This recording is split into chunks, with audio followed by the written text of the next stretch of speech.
Hey Beatie, hi, how are you? Very good, thanks. Thank you so much for joining us on today's Screen Time interview and also for curating the whole day, including the premiere of your documentary that we showed earlier on today and a sneak preview of your interactive project that you're doing at London Design Biennale, hopefully in September, assuming, fingers crossed, the world gets back to some kind of normality by then. But just tell us a little bit about yourself. Where are you? What's your setup there? And how have you been spending these strange days?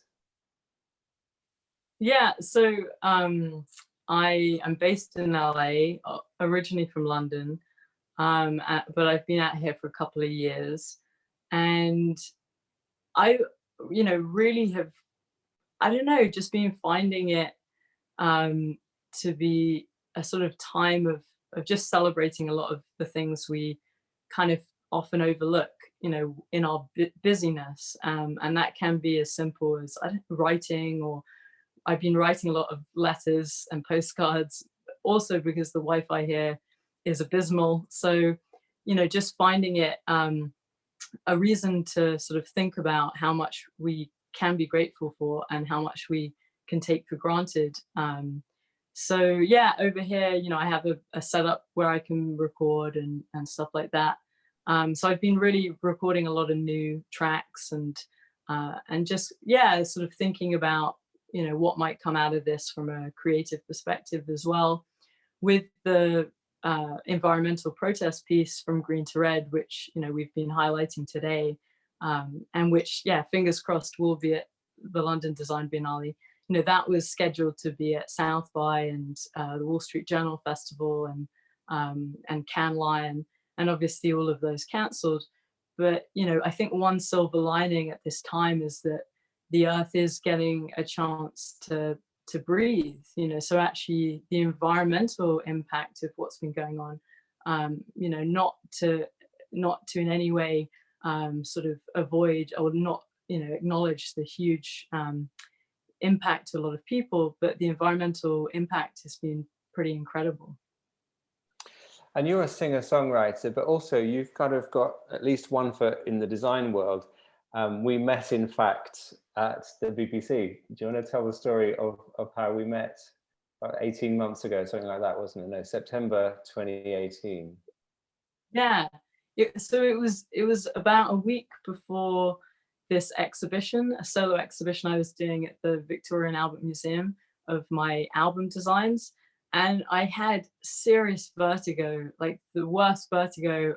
And this isn't, for a lot of people, they know what, I'm not talking about being afraid of heights, but if you haven't had it, it's really disconcerting because you kind of feel like you're drunk, all the time. And like everything is very unstable and it's hard to walk. And so I had to do this interview. I wanted to do the interview, but I felt like I was going to fall off the chair. So I was sort of staring at you as like a focal point and thinking like, oh, this guy must think, what a weirdo. But then it turned out you were sick as well. So both of us, we were kind of these two, poorly people that somehow did a pretty good BBC show together. And then I came and saw your show at the V&A, and to be honest, didn't understand. I was like, whoa, talk us through, explain to everyone the things that were in that show, because I rocked out thinking I was just going to be some things.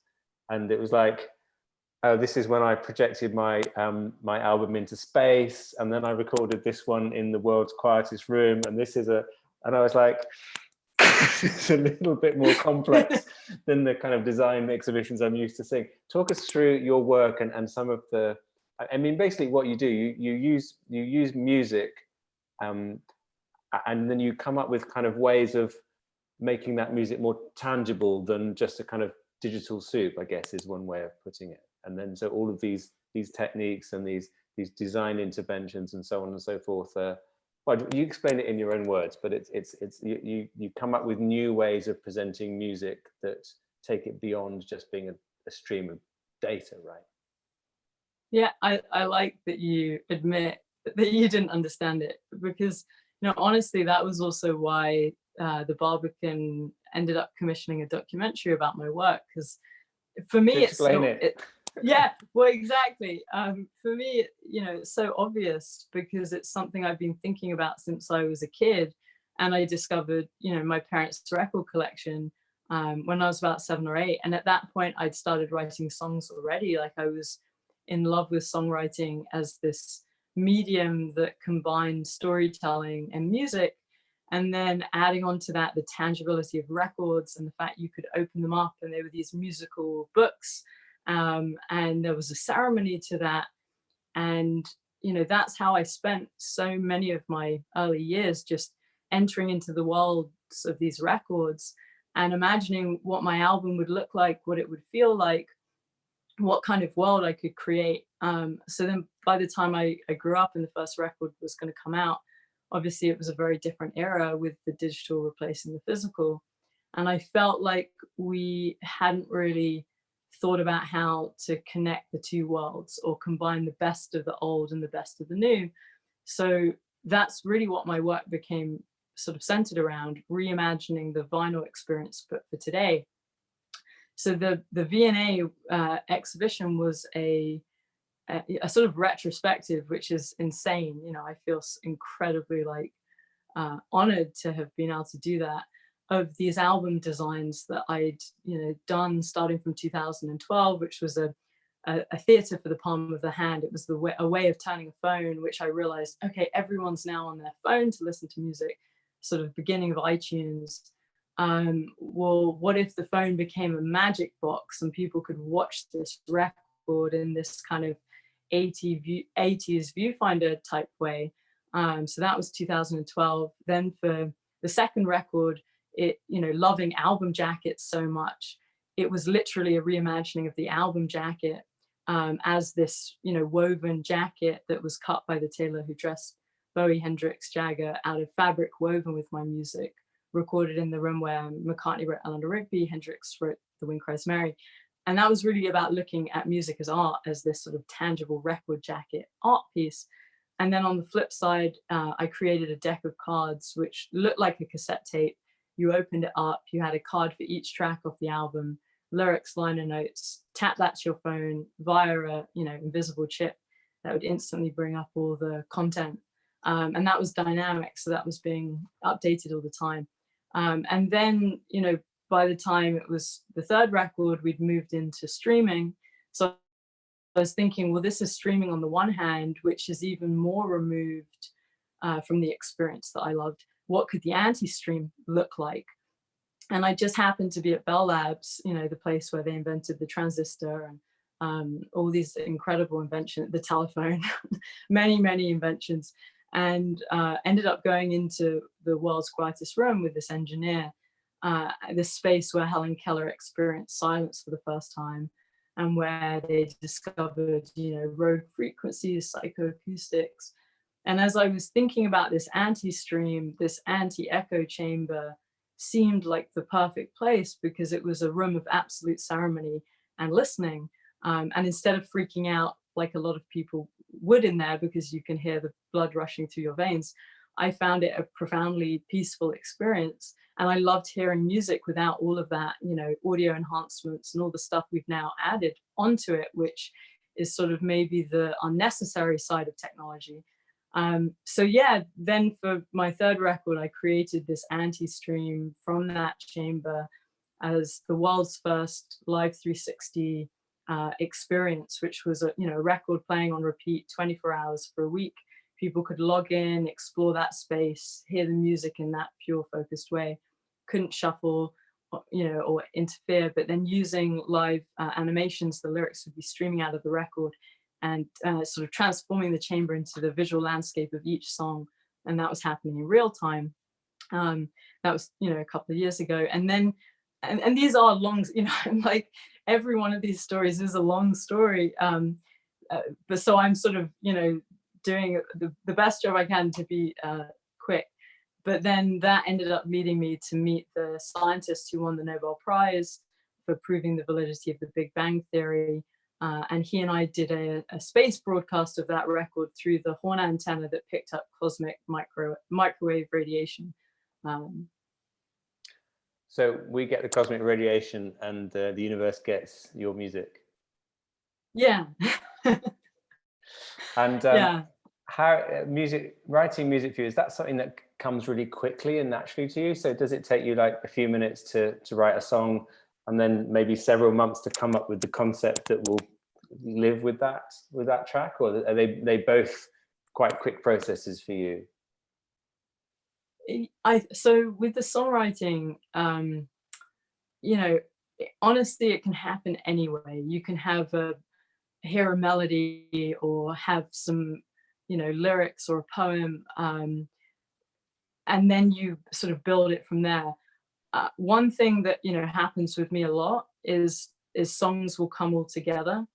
So I'll sort of have a sense, and it sounds very abstract or kind of ephemeral, but I'll have a sense that there's a song sort of coming, and I'll press record on my phone and play through the song and then transcribe it from that. So the lyrics, melody, music all come together, and that's an incredibly magical feeling. That's partly why I have so much love of music, is because that feeling of creating and almost feeling like a receiver in some ways. I think it makes me feel like the closest to the divine. So, and then with the ideas, so with songs, I always have kind of like a song bank, all these songs sitting in the background that are waiting to be included somewhere. And with the ideas, they really also happen very naturally. There's never been a part of me that feels, because I've done something with the first album and it ended up being kind of, different and techie and all of these things, there was never a sense that I had to then do it again. It was only if the right inspiration sort of presented itself. So, being in the flat with this tailor, who dressed all these musicians that I loved, and in the room where all the songs that I loved had been written, Eleanor Rigby, When Christ Mary, songs like that, it was, and always thinking about that same thing, which is how do you reimagine the vinyl experience for today? It's like a constant loop in my mind. Then I'm thinking about this space and the resonance of the space and the tailor and, all these musicians who were there, and the idea of, the record jacket. And it's almost like those things, those elements, present themselves when the original idea starts to, come through. And yeah, so again, it is quite an abstract process, really. So when you're explaining the songwriting process, it's not so much writing songs, it's more like receiving songs. You're like a radio telescope for ideas that are being beamed into your head almost. Is that what it feels like? I'm like a mini horn antenna. Yeah. No, I think, yes, it is what it feels like. But then on the other side, you can have, a poem or something that you've written many years ago, which you've always liked, the lyrical or poetic quality of, and then it may take a while, but then it's like, oh, finally I found the right music to go with that. So I think it's definitely being open to receive, and that happens the majority of the time. But then it's also knowing that you have to put the time and the craft and the attention and the intention into sort of realizing that. It's almost like if you had a bit of clay and the clay had a sort of, a structure or face or a kind of form, but then you still have to go in and carve out the details. That's almost how I experience it. I remember watching a documentary about Michelangelo, the Renaissance artist, when I was young, and he said that he would see a block of marble and he would see a horseman or a Madonna or a Christ or something like that in the marble. The trick then was to just allow that figure to escape from the the marble. That was the thing that took the time. But it was like an almost an instant decision that that was what that piece of marble needed to be. Presumably you have lots of friends that are designers and artists and other types of creatives. And do you think that the creative process of a songwriter is similar to how they create? I mean, do they also sort of receive these messages of a building form or a table, or is that more of a kind of iterative process, do you think? How does your songwriting process compare to other creative disciplines? I have no idea. How does it and I think, yeah, I think that, you know, the perhaps the curious thing about my work, at least for me sometimes, is that I spend so much time intersecting with, you know, or working with scientists and engineers and designers and all these different fields, and often it often feels like, you know, the music and the songwriting has extended into these other areas. So the majority of the time I sort of forget, or I don't always feel like a songwriter, you know, I feel like an artist really. And, you know, someone like William Blake was always a big inspiration for me, because sometimes, you know, along the way you get people's responses like, wow, this is, or ah, this is so radical, you know, why are you combining these things? And it's like, well, look at William Blake, and there are many more examples. It's not radical. It's that, you know, for example, with Blake, he was using the medium of engraving and art to give his poetry a deeper meaning, and vice versa.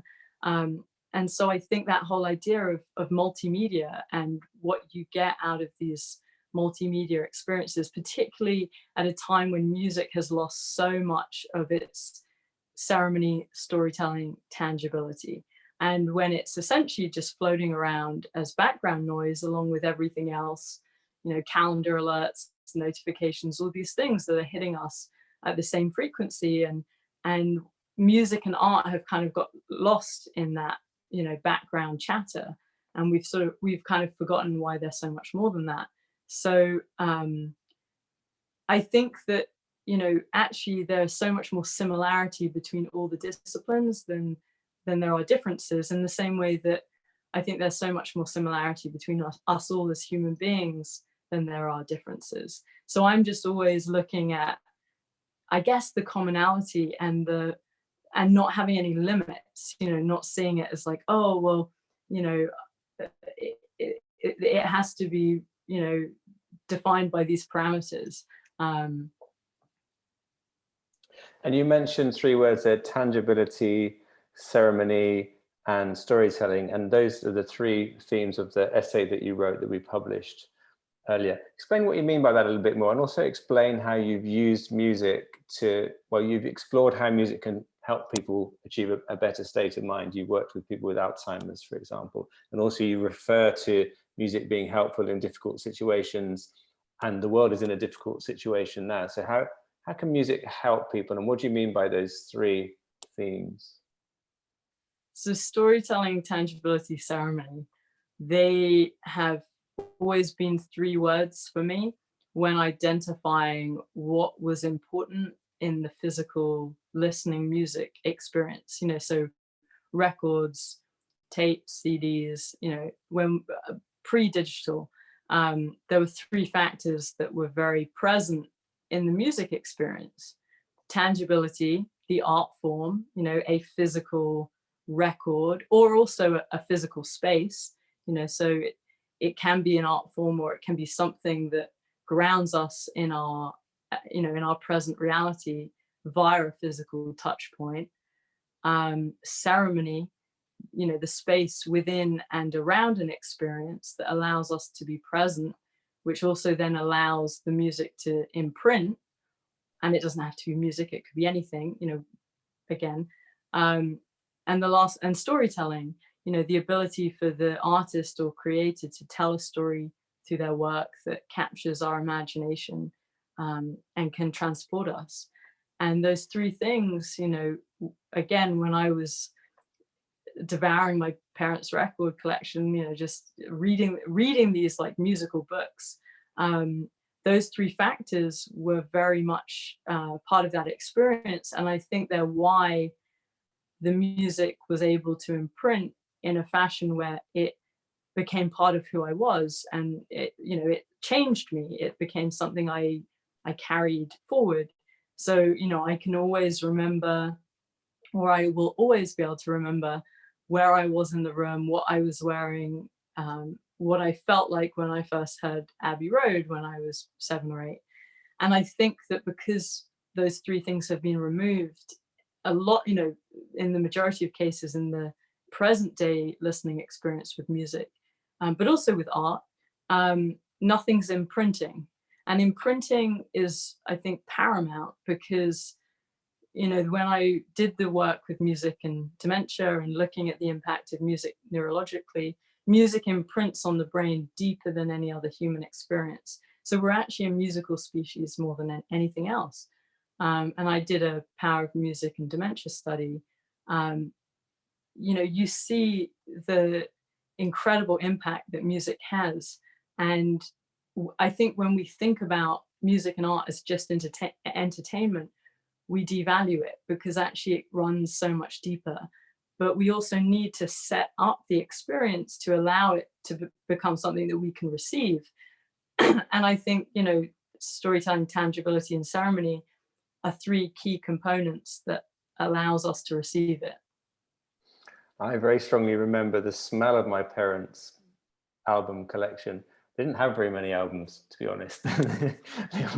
they weren't particularly good, but I remember the smell of these things, and I remember the weight of them, because they were always much thicker than the ones that were on sale in those days, and the paper sleeve would be a little bit musty, and there was a very special smell to old records that I remember. Do you work alone as a musician, or do you have a band, or when you're recording, is it just you laying down tracks, or do you have other people come in and provide instrumentation? Yeah, it's kind of every it's excuse me, morning. It's the morning over here. It's sort of every variety, you know. I guess I started when I first started writing songs and then recording a lot of them on an 8-track, you know, from when I was about 15 was when I was then recording stuff. And then I had a grunge band for a while, and we did very angsty songs. And we had a lot of interest. And I remember thinking, would I really want to be putting this kind of music out, you know, for the long term? Like I was, you know, 14 or 15. And the songs were Troubled, Asylum, Let It Boil. You know, it was all pretty dark. So I ended up turning a bunch of stuff down at that point, you know, because I felt like it wasn't really the, you know, right. And then I was, you know, solo. Then it was sort of the beginning of Beatie Wolfe in terms of who I am today. I had a band for a while in the UK when I was based there. You know, then more recently, I was doing stuff over here with Linda Perry and her musicians that she would bring in. Now with the current situation, where of course you can't physically collaborate. I've been recording a lot of songs, you know, solo here in the apartment, and actually almost feeling like I've been getting back to, you know, me in my bedroom as a teenager with my 8-track. So it's kind of nice. In a minute, we're going to go to a performance, which we have to tell everyone we pre-recorded, because you have, as we can see, you have slight problems with your Wi-Fi out there in LA. So you recorded this as live, and you're going to play a few tracks for us. But before you do that, there was a beautiful moment a couple of weeks ago when we were talking, and I was telling you about this idea that we had for a virtual design festival, and I said it'd be great to involve you, and we cooked up this whole idea of what's become today. But I also told you about the movie that we were preparing to launch the festival, and you sent us a video message, and I told you how we had this scene at the beginning where the owner of Bar Basso, which is the famous bar in Milan where everyone gets together during the Salone del Mobile Design Week, and I said, could you provide a track for this? And there was this beautiful moment a couple of weeks ago when I was at home. It was very, very early in the morning. I'd received this footage from Maurizio of him unlocking the door. And then you said, have a listen to this. I think this could work. Do you want to play now the track that you gave us, which became the soundtrack to the Virtual Design Festival launch movie? You've got your guitar there. Let's give us a little play. Yeah. Well, as you said, the Wi-Fi capabilities here are limited, so we will be moving to a video. But I'll definitely play the open. I'll play a little bit of the instrumental for sure. So it's Take Me Home, which I thought was appropriate given the current timing.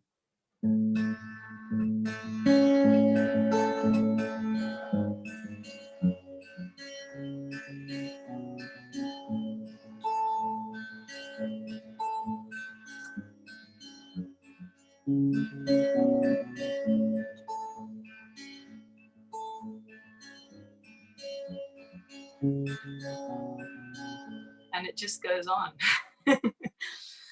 But it was kind of funny because before this conversation, you thought I'd ripped off myself by. Oh, don't tell people that. I did think they sound a bit similar. I only mention it because the other song from Green to Red is the environmental protest piece built out of 800,000 years of historic data, which we're showing today as well. So I just thought that was a nice segue. And the song Take Me Home, what is it about? It's about, wow, I actually haven't talked about what it's about for a while. So it's about, really, it's kind of my love of William Blake and a poem that he wrote, which I took as inspiration, and actually The Wind Cries Mary, the Jimi Hendrix track. So it's sort of it's taking inspiration from both of those two things. And I wrote it before I ended up in the house where The Wind Cries Mary had been written. So that was one of the many wonderful examples of serendipity that I've been lucky enough to experience, having directly chosen that song as a sort of reference, and then being in the space where, he'd written it and recorded it. Before we go to your performance, we've got a couple of questions from people who've been watching on Facebook. Stephen asks, Beatie, what drives you to choose the projects you work on? Do you have a vision of what you want people 50 years away to see, or are you more inspired day to day? Wonderful question. Weirdly, one of the first things I thought as a kid, and one of the first songs I identified with as a kid, was the song I wanted at my funeral. I was about 6, and I decided that I wanted I Can See Clearly Now by Jimmy Cliff at my funeral. And I thought about that recently, and I was like, why would I be thinking about my funeral track at that age? And I realized that, from when I was small and, and also growing up, I've always been much more interested in what I would leave behind, and in some ways making some sort of contribution with the work that I do. So I think I take inspiration, of course, from, day-to-day stuff, because otherwise I wouldn't be present to realize, like, oh, there's an amazing story here, or there's an amazing experience that could be done here. But the focus has always been for 30, 40 years from now, or, it's never really been about, the day in some ways. Actually, the questions are flooding in now. Question from Music Hero, who says, inspiring stuff. What has been your biggest inspiration, and how does it shape your creative process? Oh, biggest inspiration. So I have a number of inspirations. Many, I feel like I'm inspired constantly, but I feel very inspired by anyone who is working to leave the planet a little better in whatever they do, in whatever way they do it. It can be, small or big or obvious or subtle. I'm inspired by Jim Henson, by Oliver Sacks, William Blake, Hafiz, Persian poet Hafiz, Leonard Cohen, Elliott Smith. So many people that I feel like really had a sort of clarity of perspective and of truth, and didn't really care if they were recognized at the time, but left very valuable work. Okay, 2 more questions. Swan Song asks, when's the next album out? Have you been writing it during lockdown? Yeah, I think I may have been without planning to. And the next record, which in the Barbican commissioned documentary by Ross Harris, there's the film opens with a scene of me sort of drawing this chalk floor.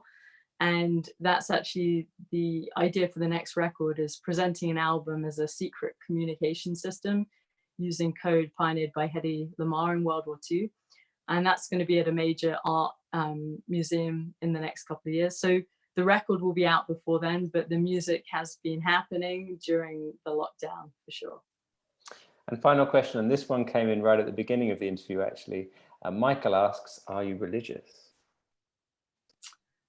I am spiritual, I think, is the best answer. And I kind of think that with all religions, it's like there are many names for God. So I just like inclusivity, rather than saying there's only one way. Brilliant. It's been fantastic talking to you, Beatie. Everyone can watch your documentary, which you've kindly allowed us to stream on Dezeen until the end of Virtual Design Festival. There's your essay that you've written as well about your approach to music and tangibility. And there's also the preview of the From Green to Red installation, which we hope gets to see the light of day before too long. And do you want to introduce now the tracks you're going to perform for us in the pre-recorded segment that we're going to switch to? Yeah, absolutely. Thank you so much, Marcus, for this wonderful Beatie day. I feel like a bit of a dick saying that, but I really appreciate it. So yeah, I'm going to play a couple of tracks now, starting off with a song called As You, and then a song called What I Feel Inside, and then ending with a song called Oh My Heart. So 3 songs. And I felt like there was something really important that you just said that I was gonna say. Totally let it. Oh yeah, so I recorded this just a few hours ago, middle of the night in LA, to make sure that we had sufficient streaming capabilities. Okay, brilliant. Thank you so much, and thanks for your time and all the effort you've put into this, and particularly for giving us the beautiful soundtrack to our BDF launch movie. And we're now going to switch to your performance, and you can now have some breakfast.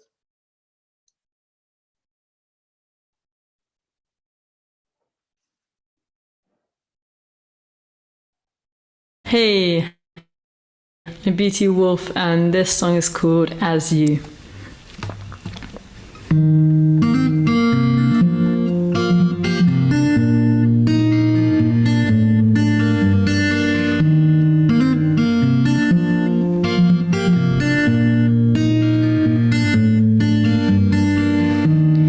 Take the last bit of cake and breaking this bread to toast to you.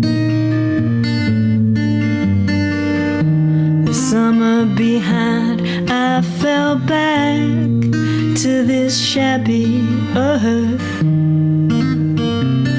but the city seemed new. That night, the magic disguised. It was not sensational,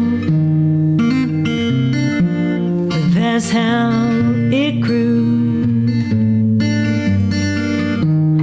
This just just has to be as lovely as you. This just has to be as cool.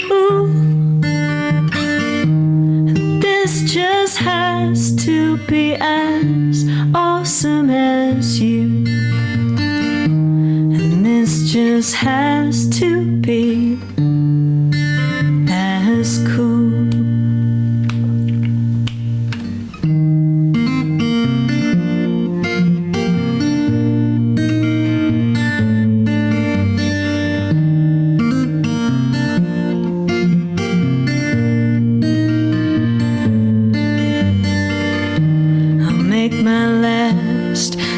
For space, you're breaking my will and holding me still.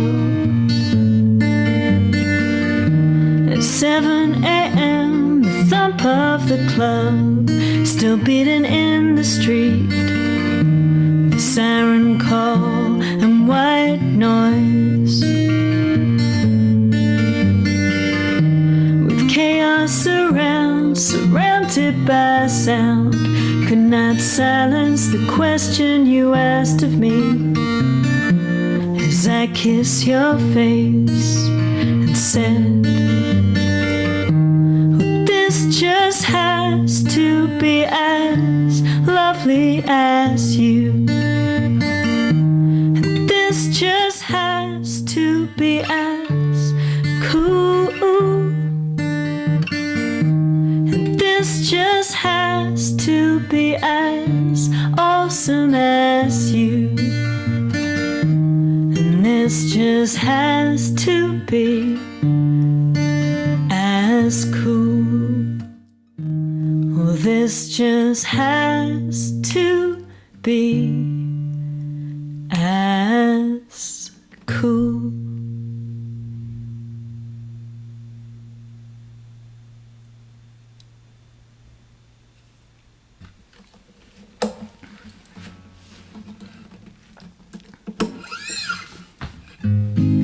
This next song is called What I Feel Inside.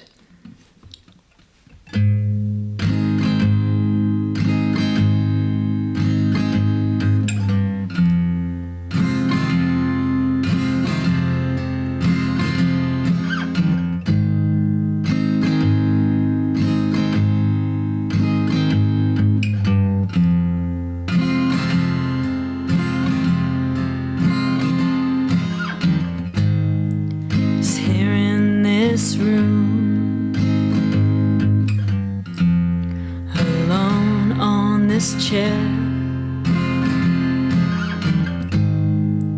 somebody's home, though the setting is bare, and I think of you now, and I thought of you then.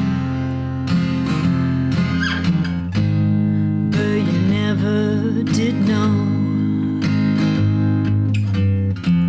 I guess I had to pretend and hide what I feel inside and hide what I feel inside.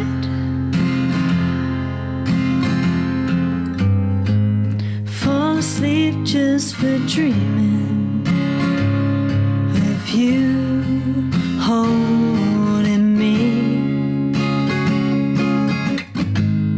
and I give up on living for this reality to be.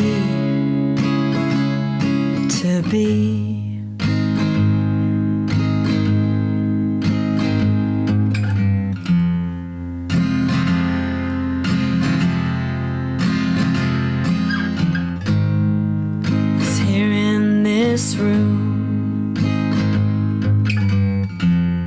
alone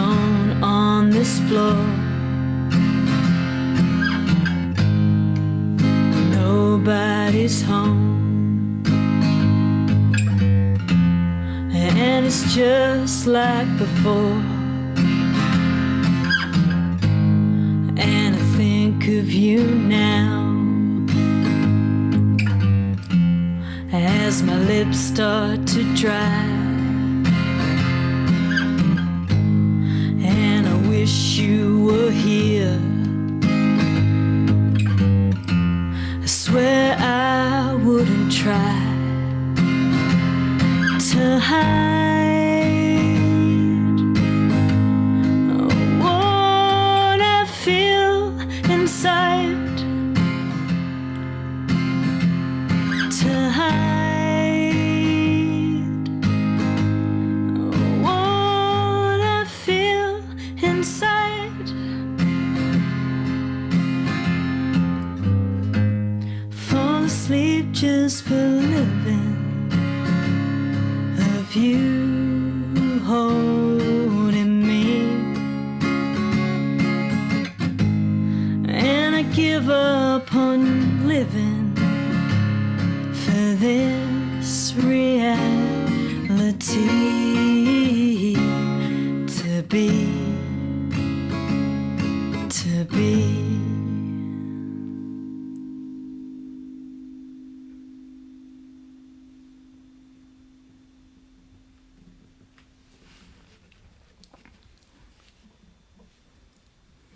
Thank you. Really is a live performance. I say that because you always like a little imperfection in a live performance, so forgetting a word there. This last song is called Oh My Heart.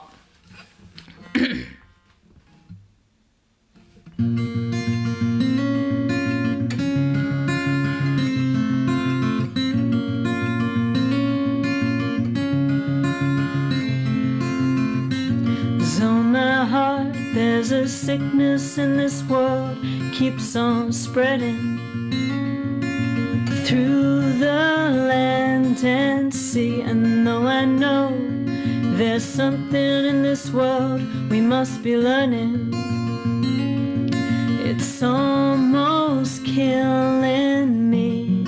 'Cause hold your heart, my darling, and hold your heart, my darling, and hold your heart, my darling, now.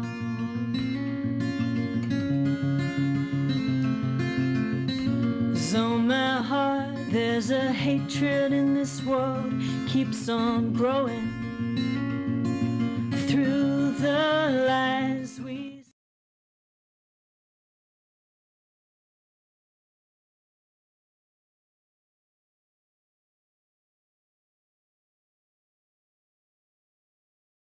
Cause hold your heart, my darling, and hold your heart, my darling, and hold your heart, my darling, now.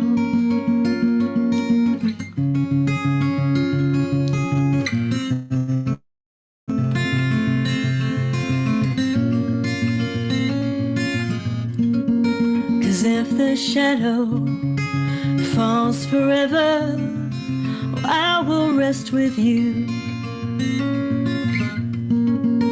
And though there's nothing sure about it, peace will take us through.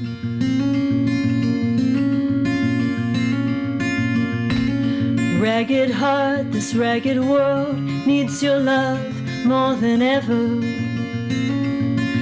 There's no time to spare. With every day we're recording our demise like a ledger, till there's no more to share. 'Cause hold your heart, my darling, and hold your heart, my darling, and hold your heart, my darling, now.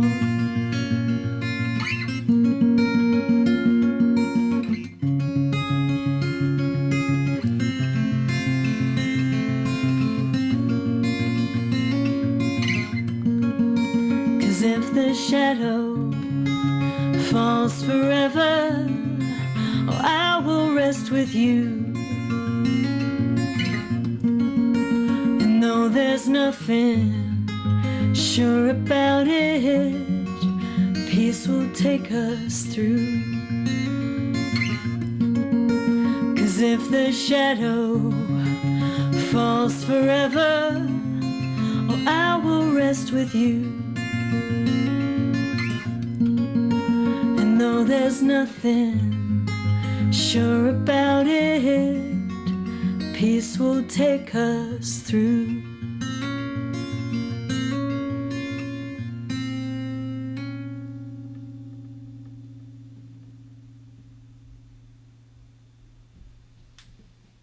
Thank you very much. I'm Beatie Wolfe. Enjoy the rest of your evening, morning, whatever time of day it is. So good sharing the stuff I do and my music, and yeah.